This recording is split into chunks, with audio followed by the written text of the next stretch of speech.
Assalamualaikum warahmatullahi wabarakatuh. Jumpa lagi di channel Kang Sugi. Pada video kali ini kita akan mencoba untuk membahas bagaimana persiapan Bapak Ibu calon DIS ketika masuk di D4 di sesi 2 atau gelombang kedua di tahun 2020 ini.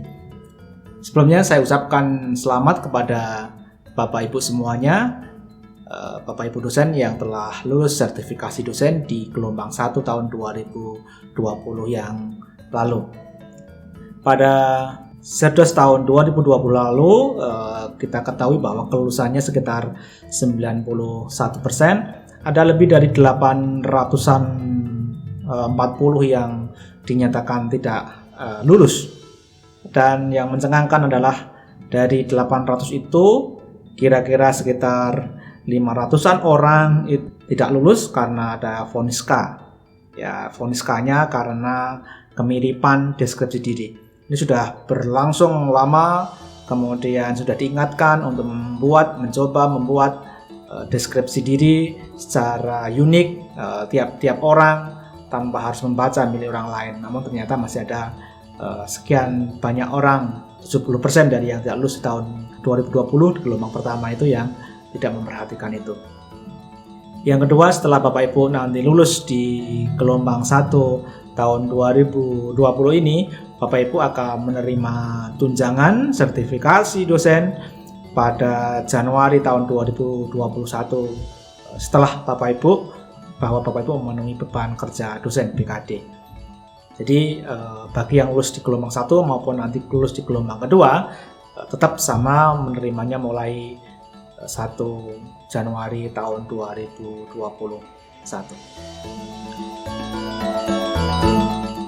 Sobat Kang Sugi, pada sesi yang kedua atau gelombang kedua di Serdos tahun 2020 ini untuk Kementerian Pendidikan dan Kebudayaan, kita hanya akan memenuhi kuota tahun 2020 sebesar 10.000 orang. Kemudian sudah disertifikasi, ada dilakukan sertifikasi dosen DIS banyak 9.487. Jadi hanya sisa sekitar 513 orang.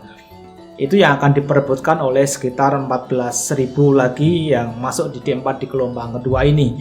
Jadi sangat ketat, Bapak Ibu silahkan dilengkapi portofolio Bapak Ibu di Sister secara baik, karena itu akan menjadi acuan dari ranking prioritas dalam memenuhi kuota 513 itu.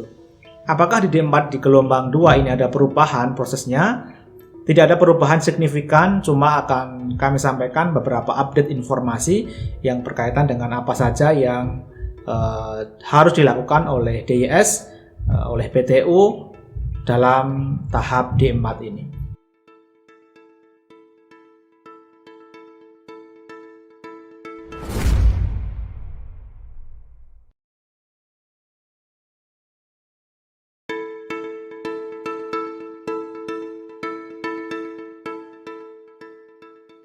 Yang pertama adalah yang sedikit kami berikan highlight adalah bahwa mereka yang sudah masuk di D5 tahun 2020 gelombang 1 maka yang bersangkutan akan masuk.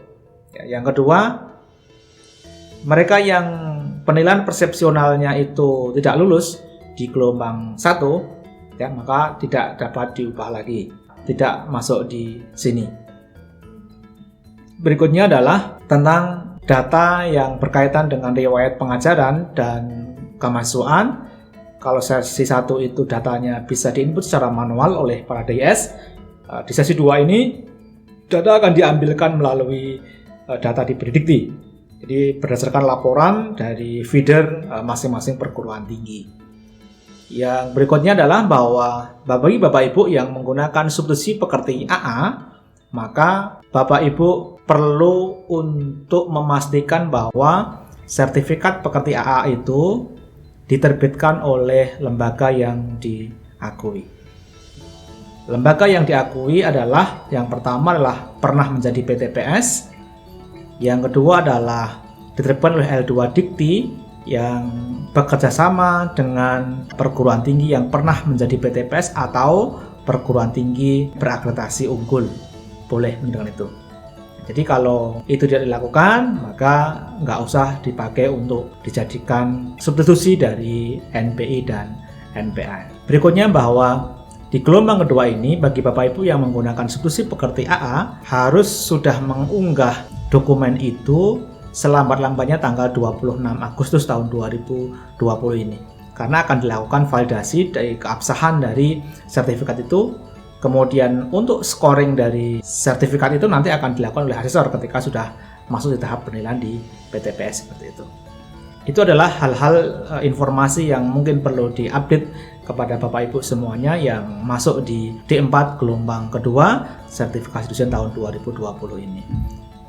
Ada yang bertanya, bagaimana perankingannya? Bagaimana perankingannya? Kan yang dibutuhkan hanya 513. Kemudian jumlah yang masuk D4 nanti D5 mungkin akan lebih dari itu.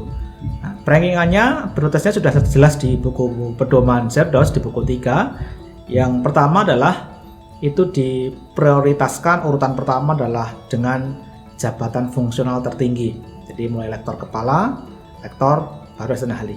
Jika memiliki jabatan fungsional yang sama, maka akan dilihat pendidikan terakhirnya, doktor, baru magister. Jika pendidikannya sama, maka akan dilihat golongan ruang kepangkatannya. Dari 4E, 4D, 4C, 4B, 4A, dan seterusnya. 3D, 3C, 3B.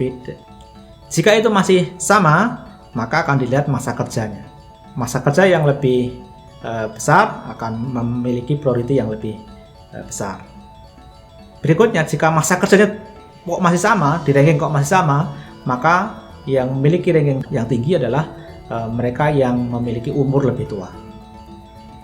Jika umurnya kok sama persis, maka akan dilihat dari namanya A sampai Z seperti itu.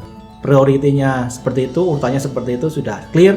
Nanti yang akan mengurutkan adalah sistem, jadi tidak oleh manual oleh kita, tapi oleh sister akan diurutkan prioritinya seperti itu untuk mencukupi 513 itu. Ingat, 513 itu tidak hanya untuk yang baru, tapi juga sudah ada slot untuk mereka yang sudah masuk di gelombang 1 namun belum ada penilaian. Jadi pasti akan kurang dari 513 itu yang dari gelombang 2. Oke, untuk video bagaimana tata cara D4 seperti apa, maka silahkan lihat video pada sesi gelombang 1 yang pernah saya unggah sebelumnya. Oke, dapat lihat di sini ya, di sini. Nanti kelihatan di sini. Oke. See you next time and bye bye. Selamat, semoga Anda sukses semuanya. Assalamualaikum warahmatullahi wabarakatuh. Jika video dalam channel ini bermanfaat, silakan like, share, komen, dan jangan lupa untuk subscribe dan klik tombol loncengnya.